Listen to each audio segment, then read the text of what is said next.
Welcome to Tattooed Freaks and Business Suits, recorded live in the kitchen of the Personal Touch Career Services in Denver, Colorado. I am your host, Donna Shannon. As a professional career coach, I help people navigate the hiring maze to get the job they really love. In addition to working with job seekers one-on-one, I do have a book available. You can find How to Get a Job Without Going Crazy on Amazon. I have a very special panel of guests today. I'm really excited because I actually have a couple of tattoo artists, and Jasmine, our piercer from some of our previous episodes, will be here as well. So I'll do introductions in a moment, but real quickly, my guests today are Sarah Jamison of Lucky 13 Tattoo in Lakewood and Monica Lee of Auspicious Tattoo in Boulder, Colorado. So overall, our show's purpose is to explore and redefine the world of work, especially as Gen X millennials and those to come after seek positions of leadership that still allow them to be themselves. So every show we explore a topic related to business or job searching, and of course, we're gonna talk about tattoos. Our sponsor is the Personal Touch Career Services, Denver's top-rated career coaching service. We focus on the practical tools for your job search, including resumes, LinkedIn profiles, job search coaching, and ongoing classes. Check out our ridiculously long website, personaltouchcareerservices.com. Once again, that's personaltouchcareerservices.com, or you can just Google it. Yeah, Google knows everything, right? Well, hello, everyone. Thank you very much for joining me today.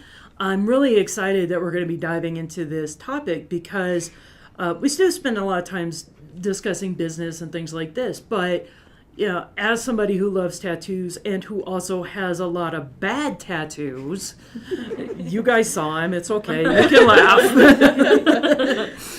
I think it's really important for our audience to be a little bit more educated about the kind of things to expect, when you are expecting that new tattoo. So let's just kind of go around the room, and if y'all wouldn't mind introducing yourself, we'll start with Sarah. I am Sarah Jamison. I've been tattooing for about 2.5 years. I specialize in neo-traditional color, and I love what I do. I've tattooed almost everyone in this room. Oh, so yes. Now I will be on your schedule next, okay. Yes? Okay, let's do it. Yeah.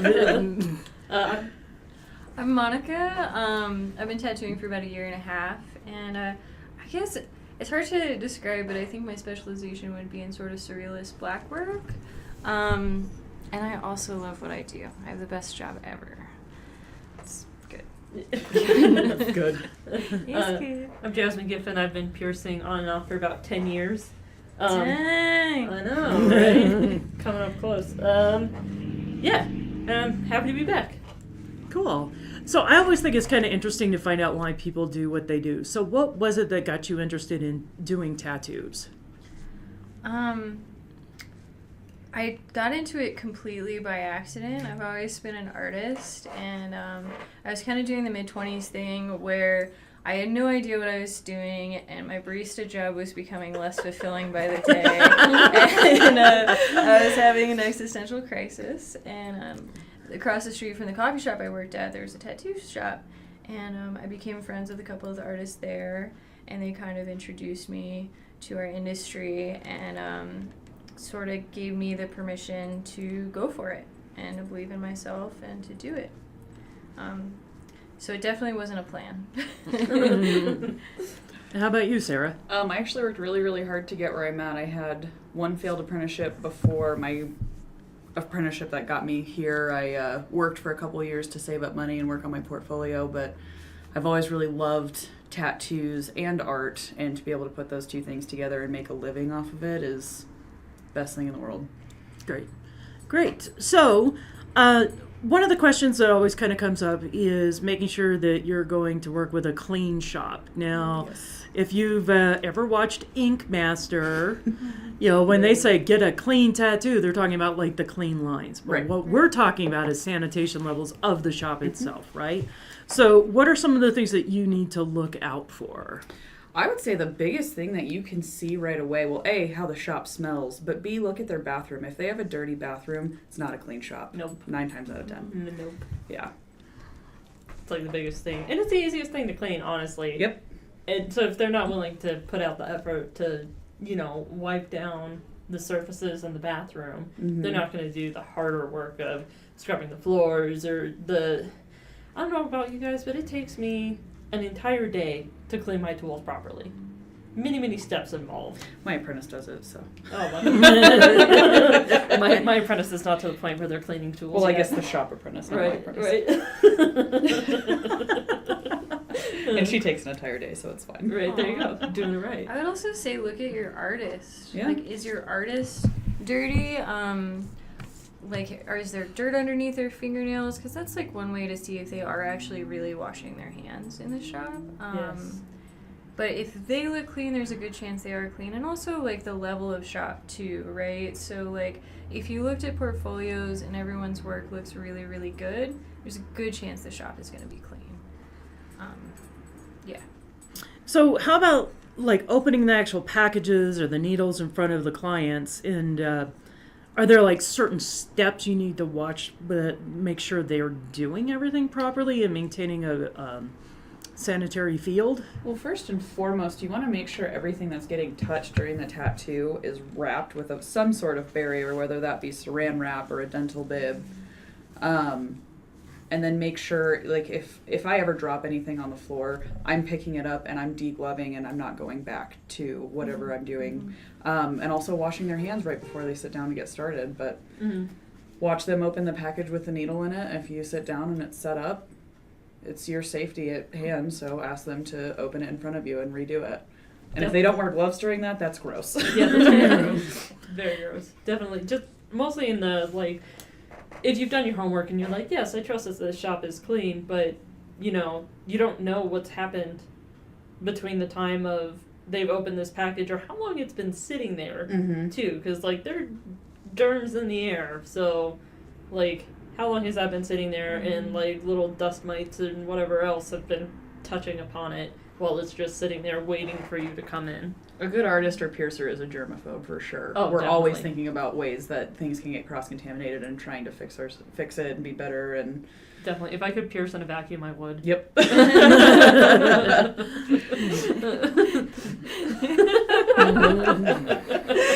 Just those things of like clearing things that have like the plexiglass with the holes in it. Yeah. Like, Definitely. Oh, I'd be all about that. Just hold your breath. You'll be fine. Run the client through the autoclave first. Yes. All right, you're clean. Let's go. All right. So, Monica, why don't you chime in on this one? Like, how can actually people advocate for themselves to make sure the artist is it acceptable to say, hey, dude, you need to change your gloves? Yes. I think if you do it, I think you should do it in a nice way, because as the client, you don't necessarily know exactly the levels of sanitation, because there's like direct biohazard, and then there's the level down, which is like sort of biohazard, and then there's like very like clean, right? So if you're like, hey, just like for like my personal needs, will you please change your gloves? 9 times out of 10, the artist will be like, absolutely. We go through gloves like there's no freaking tomorrow. Yeah. Or if it's something that needs to be explained, they'll usually explain it to you. I don't always open my packages in front of my clients. Sometimes I set up for a tattoo before. I had a tattoo last week, and it was a mother and a son, and she was like, hey, can I just see you open these packages? And I was like, absolutely, broke down my whole station and reset it up for them. So I think you can gauge a lot based on the person's response. And if they're a jerk, then they're a jerk, and you shouldn't get tattooed by them anyways. Agreed. Right.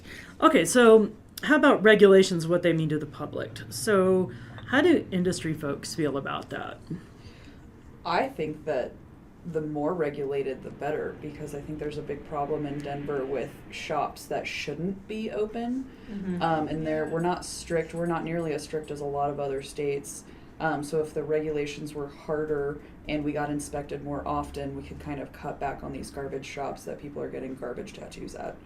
Absolutely. Yeah. I agree. So I like the rules. I would like more. Yeah, Definitely. totally. Yeah. Absolutely. I mean, like in Denver County, you do have to have a body artist license. But all you do is go to down work. there and give them some money. And Yeah, you give them have some a money, license. and you have to have a bloodborne pathogens class that is specific to the industry. So at least that's different Mhm. from a few years ago.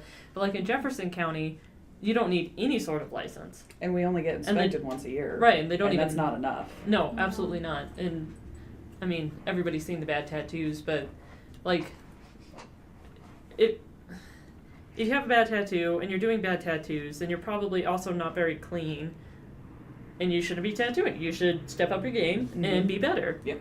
And I think regulations help with that. Yeah, absolutely. Yeah, in Boulder, you don't even have to have an industry-specific bloodborne pathogens, and you can get one of those things off the Red Cross website in like 15 minutes, you know. And yeah, I think there should be more regulations as Mhm. well. Yes. Because it would at least like cut down on ignorance of where people would start to know that they didn't know and start to seek those answers and good apprenticeships Mhm. and Exactly. better shops. Yeah, Colorado's falling behind in that. Oh yeah. We only have, Jefferson County has, I think, 2 to 3 health inspectors, and they're also doing restaurants. Yeah. So we fall by the wayside. Jesus. Yeah. Mhm. I don't know that we should be being inspected by, like, should be lumped in with food either, because obviously we're doing something very, very different. Yeah. Right. Mhm. I didn't know that we were also with the food Mhm. service. In Portland, I think they make you do like a 2-week school to get your body arts Good. license. They Mhm. should. Yeah. I would pay that. I mean, Oh, totally. Absolutely. And I know in a lot of states, Georgia, Missouri, Kansas too, I think, it's determined by how many hours you've worked in an apprenticeship. So you're still able to do our traditional apprenticeship that all of us industry folks want and love and can't let go of. Nope. So you still get to do that, but it's by a shop that has a license and is in good standing, by an artist that has a license, and you just are doing the things that you're already doing. So it's really super encouraging people to go the traditional route, go the safe route with a real quote unquote apprenticeship. Mm-hmm. So how about those marvelous kitchen wizards and just Ugh, hack and scratchers? gross. We don't like that. What, don't get tattooed by your dude's friend who says he's just got a tattoo gun from eBay and he wants to practice on you? If anybody ever calls it a tattoo gun, Right, they there's, don't know what they're talking about. there's your first warning. Oh, great, I called myself out. Yeah. Thanks. Tatty gats. Daddy blasters. It's a tattoo machine because it's a piece of equipment and we're not shooting people. We're tattooing people. Right, so that's the big number one. If somebody's tattooing in their house anywhere that there's carpet, there's probably pet dander all up in that. It's there's no way to sterilize at your house. How are they disposing of their needles if they are disposing of them? Ugh. So Yeah. many safety issues. Yeah. And like staph. You know, like you're way more likely to get staph from a bad tattoo than any other bloodborne pathogen because it's everywhere, Uh-huh. especially in houses. And staffy tattoos are not pretty. No. I mean, staph can kill you too. Yes. Like, Yeah, and that. You could die. Or lose a limb. Yeah, You I could- mean, I've had clients who carry staph, and they know that they're a carrier of staph, and they were concerned about getting a piercing with the staph and just living on them already. But they talked to their doctor about it, and since it was an oral piercing, they're getting their tongue pierced.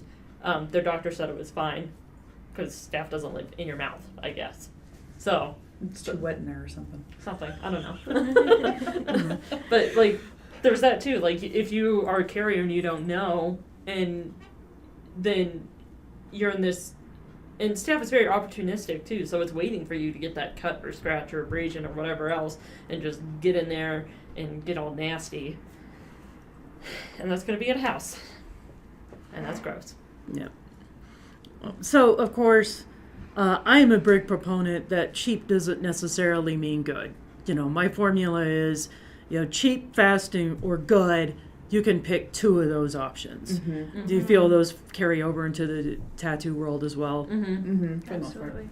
Our shop actually has a sign saying that in the waiting room. Awesome.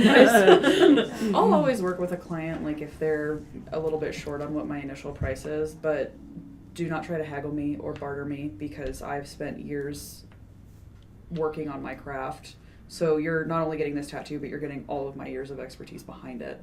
And the same goes with, the longer you've been tattooing, the more you're going to charge because you have been honing the skill for years. Mm-hmm. So. Yeah. I mean, we talked about it a little bit on the last episode with Will Von Doom. I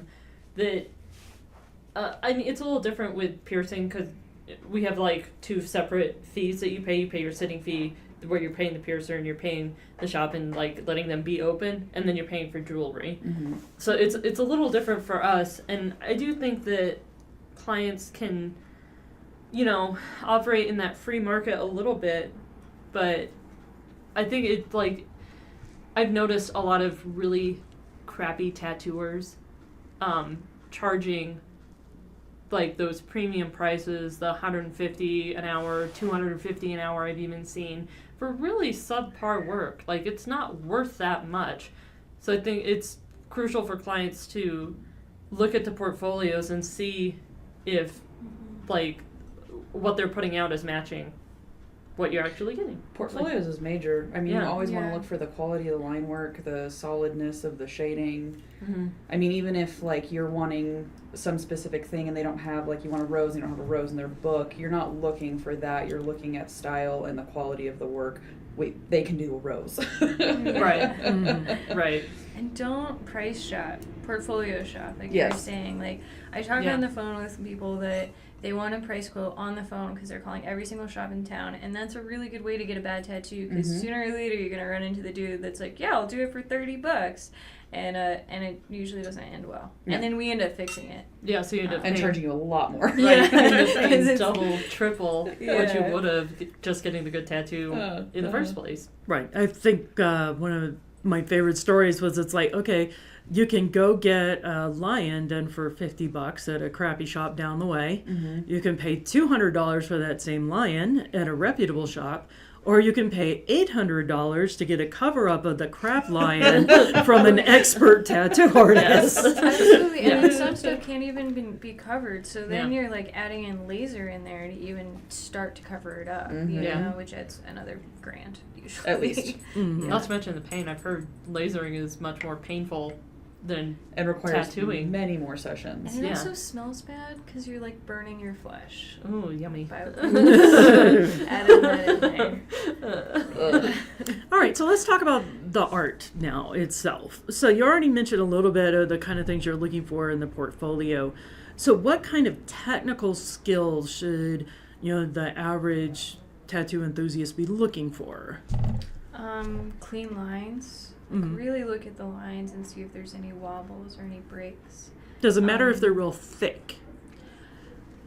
No, if it's something that makes sense for the tattoo, right? So, a lot of tattooers use line width to differentiate between different aspects within the tattoo, between the subject and the foreground.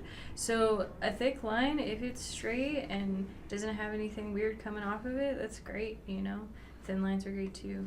You just want to look at how clean it is. Mm-hmm. Obviously, if you're going for like a dainty, delicate, super thin line tattoo and this person only has like Sharpie size lines, Yeah. Probably not the maybe, best yeah. one for that Maybe specific go with piece. somebody Yeah. else. Yeah. Yeah. Yeah. If you like their art, get their art, And if you don't like their art at all, don't go to them and ask them to make something that's not their art. Exactly. Yeah. Because, there's exceptions to that. But Well, I mean, in like, general. if you want let's say you want like a super traditional Americana tattoo, like say they're Jerry status, that's gonna have those really fatty lines that oh god, I love them. Mhm. Yeah, me too. Yeah. Right.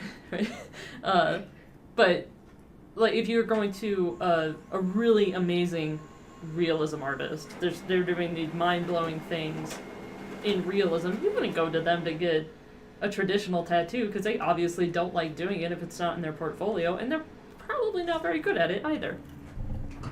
Yeah, that's like, and sometimes if you've got like a favorite artist, I think that they're willing to adapt to what you want. So there's a gentleman here in town, Porno Jim, down at Bound by Design. he did one of my tattoos 18 years ago, Mm-hmm. and the color is still brilliant on it. Yeah. And so I've gotten, 2 or 3 more pieces from him since then. Mm-hmm. And one of the things I asked him to do for me is a koi dragon, kind of traditional Japanese style, not his favorite type, Mm-hmm. but I wanted that brilliant color that I know he does so well, and it holds up over time. Mm-hmm. So, yeah, I could have gone to somebody who's, like a master of Japanese, but I didn't want full traditional Japanese. Mm-hmm. I wanted a porno gem version of Japanese. Totally. Right. And we're really good at setting our own boundaries Mhm. in general. If you're at a reputable shop with a reputable artist, like, if they don't feel like they can do something well, they're going to send you to someone else. And that's actually a really good point. I have a friend who does, like, a lot of, like, dot work mandala stuff. She loves doing color, but her dot work just took off. So a lot of her portfolio is Sacred G, but she does amazing color illustrated stuff. So it's like, I don't know. When in doubt, ask. You know? Yeah. Yeah. Yep. So we've been talking about a few of these different art styles. So what would you say are your favorite art styles, and for somebody who's not as familiar with the industry, what are like the distinctive characteristics of that? Well, everything sort of started with traditional, which is a limited color palette and pretty bold lines, and then moved into neo-traditional, where we started putting more and more colors into our palette. Realism is that no line work Looks like a picture. looks yeah. like a picture, and then there's new school, which has the The big eyeballs. the big eyeballs, Very like graffiti art. Yep. Yeah. Kind of melty. Mm-hmm. Yeah. Yeah. And I mean, there's branches off of all of those from there. There's like the black work and the mandala stuff. That's all. I used to hear a lot about black and gray. Is it still a thing? Oh yeah. Oh, yeah. Definitely black and Yeah. gray, and like the whole like Chicano art and everything. Gorgeous. That's another really big Category. yes, thank you, of art, and with the smaller things in between, but I love Chicano art. I do. Me too. Yeah. I love the it. calligraphy, so beautiful. So good. So are there like really authentic jack of all trades out there who can do absolutely everything? Yes. I just don't think a lot of people who say they're jack of all trades actually are. True. I think the ultimate goal is, well, for my ultimate goal is to be a very well-rounded tattooer, but there's things I won't touch. Like, I won't do realism. I don't do that Chicano style black and gray. I do neo-traditional black and gray. Mm-hmm. But other than, I feel like I'm relatively well-rounded, but yeah, there's still stuff that I won't. I'll recommend you to somebody who's going to give you a much better tattoo than I could accomplish. Mm-hmm. Sacred geometry is mine. I don't like to touch that shit. I don't like to get near it. I have a list of great recommendations for people, but I don't like doing it at all. No. The one that scares me is that I have a tattoo in mind that I really want to get that's a portrait. I want a portrait on my shoulder. And it's from a piece of fan art, but it's still a face. Mm-hmm. And mentioned it to some artists, and they're like, "Oh yeah, I would love to do that. I love doing portraits." And then I go and look at it, and it's like, "Dude, that baby looks like it's all bruised up. What the hell?"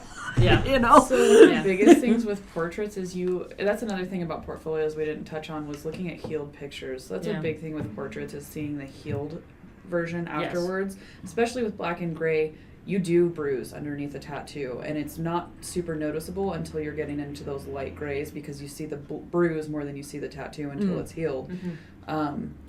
I have one portrait on me, and I researched for about 6 months artists, and it was before I was tattooing. I researched artists for about 6 months, and I finally found somebody who I thought could accomplish it. But you have to do your research for portraits. You have to. Absolutely. Yeah. And with the black and gray, we have to tattoo it a lot. When it's fresh, it's a lot darker than it will be healed. Mm-hmm. Oh. So sometimes that can make stuff look a little weird. Yeah. you Yeah. know? Cool. So if your artist asks for you to come back to get a healed picture, always do it. Please do it. We love it. Yeah, we love it. All right. I get a lot more. I have a lot of people, when they come in to get their jewelry changed or new jewelry, I'm like, "Oh, this is healed. Let me snag a picture of it." That doesn't necessarily happen so much for tattooers. So. Mm-hmm. So let's talk about Flash. Do y'all think it's like a start? Or good riddance? Should everybody just get custom pieces, or is it still cool to find something on the wall you like? I think a lot of us are drawing our own flash. Yeah, I think you should get some custom flash. Yeah.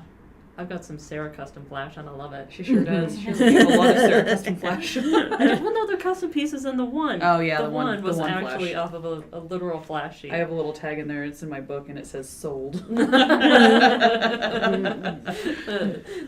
But I think that's a good way to, especially if there's an artist that you have like a relationship with already. You've already gotten a lot of their pieces. It's a nice way to like see what they're doing and see the things that they like to draw and that they would like to tattoo. And it's a good way to kind of say thank you to them while also getting a cool tattoo. But there's some flash that we all hate and we all make fun of all the time. But there's a lot of flash that's still, i.e. crawling dog. What is For it? those of y'all who don't know, the crawling dog is the Black Panther that's like crawling up the arm and the claws are indenting into the skin. The crawling dog. Low-key though, I love those. Yeah, I me love too. it, I'm kinda. all about it. But that's like a super traditional. I really like traditional flash, but like those Cherry Creek roses. Oh, the Cherry Creek, where everything looks like a vagina. Straight out of the 80s or Yeah. 90s, whatever. I think that was a dark time in the era of Flash. It was. What? Tribal armbands are bad? So to answer the question, it really depends on the flash itself. Yeah. Yeah. Really depends on the flash. Yeah, and I think we talked a little bit with Will about like street shops versus custom shops and stuff like that, and having a bunch of flash on the wall. If it's just plastered everywhere. There's books and it's picture frames on the walls, and it's just like that is all that you see is flashed. You're in a street shop, and that's not necessarily.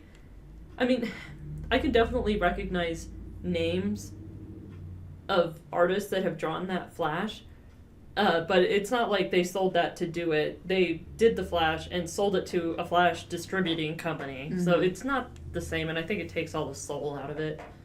Unless it's like some Sailor Jerry, because everybody loves a good Sailor Jerry. There's you a lot of know? shops even do Sailor Jerry Day on his birthday, and they give away like cheap Sailor Jerry tattoos. It's such a good Oh. idea. Well, that's awesome, but that's your classic. That's like your Monet, and just going down to the roots of it, as opposed to awful Cherry Creek distribution. Chrome Eagle. Chrome Eagles. I want to do a Chrome Eagle. If you Yeah. want a Chrome Eagle, let me know. You're gonna do the desert chrome, Oh, the sky yeah. brown, So nice. terrible. Yeah. So- But like, funny. right. It's good for a laugh, not necessarily Yeah, exactly. for a serious person. Yeah, I mean for the general customer. But. Right. So how about everybody who goes, they're like, oh, I found all these great tattoos on Pinterest. Can you do this for me? How do y'all feel about that? I mean, is that cool, or is that really the death of artistic license? When somebody brings me in somebody else's tattoo, I just kind of say yep, and then I give them their own tattoo. I completely redraw it because I don't want to give you something I copied off of somebody else's arm.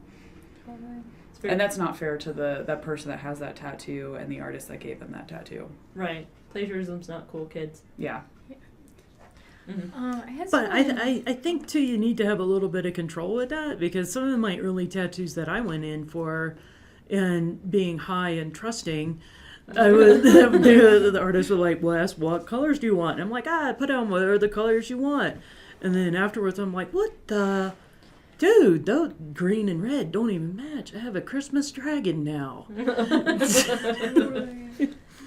Yeah. I think that's a consent issue, right? Mhm. Yeah. So like we're always gonna show you the design before we tattoo yeah. it. And if you don't like it, you don't like it. And that's when you should definitely speak up, you Mhm. know? And a lot of times, with like color matching and stuff, I'll let people look at the colors and like, does this match your personal aesthetic?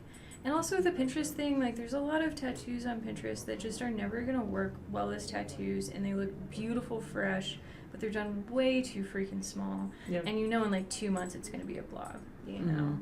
And I always try to tell people, but sometimes they just go to the next shop and get their blob. Right. Yeah. Mhm. Yeah. Right. Yep. Well, I think part of it too is like with, now we were talking, at least with like a Cherry Creek rose, at least there's some artisticness to that as opposed to the thing that we do in Denver all the time, which is one specific mountain range, and we can all picture the exact picture that everybody shows us on with their the phone. weird black blobs the inside black of it. Blobs, yes. People come in with like 3 different tattoos, and I get it with piercings too. Like, I know the picture that they're going to show me as soon as they say the piercing that they want. I know exactly which Pinterest picture it is. Fad tattoos aren't a new thing, though. I mean, 90s They're not. tribal, nautical stars, they just come and... Yeah, they do come and go. Yeah. That is true. But I think, like Monica was saying, there's a little bit of give and take. And if you're wanting just your Pinterest splash fad tattoo, cool, absolutely. Yeah. I'm sure there are tons of artists, these included, they're happy to do it because it still pays our bills. Mm-hmm. But if you were given the choice between do this Pinterest tattoo or do this tattoo that you get to draw and have a little bit more artistic license with, I think most tattooers are going to choose the one that they get to actually draw. Mm-hmm. All right, so now we've gotten to my favorite part of this show where we get to actually talk about the tattoo itself. And so both Monica and Sarah, I'll ask this of you. So what's either your favorite tattoo, either one that you have or one that you've done? Oh man, I have a lot of favorite tattoos that I've done. And I have a lot of favorite tattoos that I have, so it's kind of a tough question.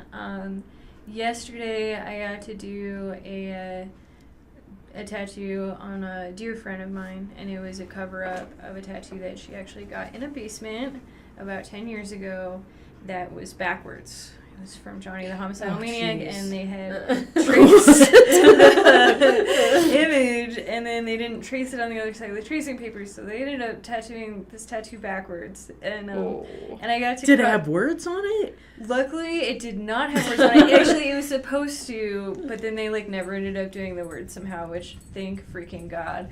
But so she's had it for a really long time, and it's got some pretty negative memories attached to it. And I got to cover it with a sort of Art Deco style African woman, and when it was done, she was so happy, and you could just tell that it changed how she thought about that part of her arm. And her daughter was there, and her daughter was so happy. And so as of today, my favorite tattoo is the one I did yesterday, which that's usually what it's like for me.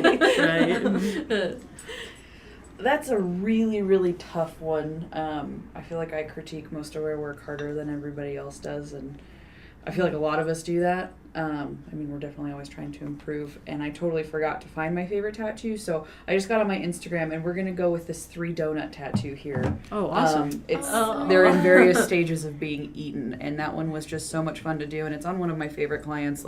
She gives me the best hashtags for her tattoos when we're done. This one's see no evil, hear no evil, eat no evil. That's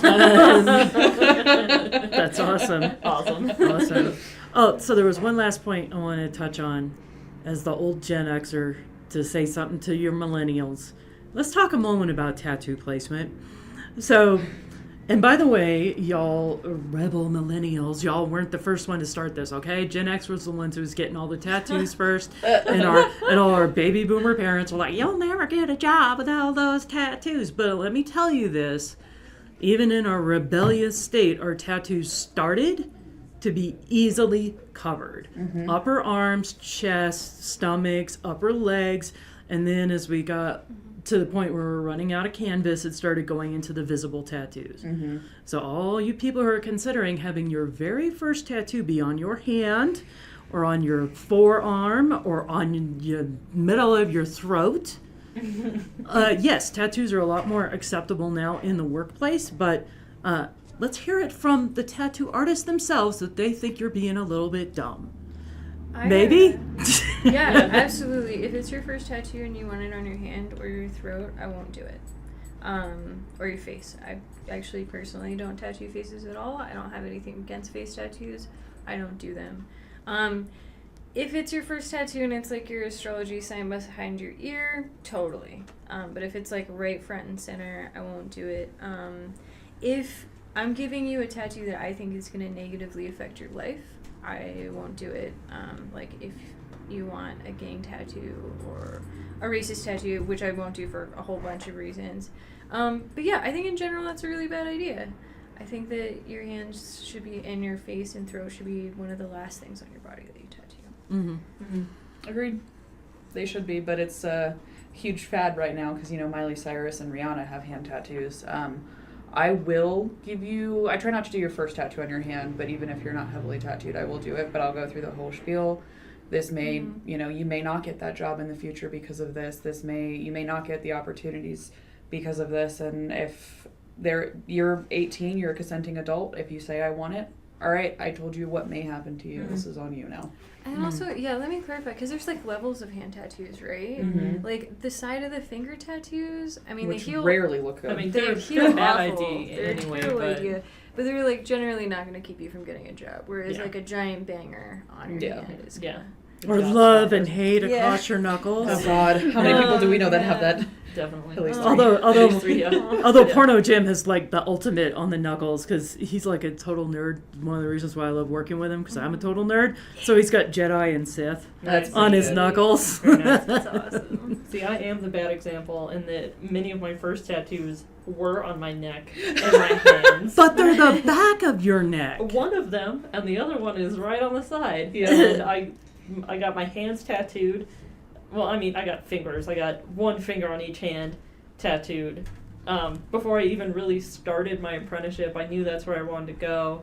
But I don't know, I kind of use those as an example of like, hey, I was also young and dumb, and this is what happened to me in being young and dumb. So here's your first-hand account of couldn't get a job at McDonald's. Literally, McDonald's turned me down because I had tattoos on my fingers.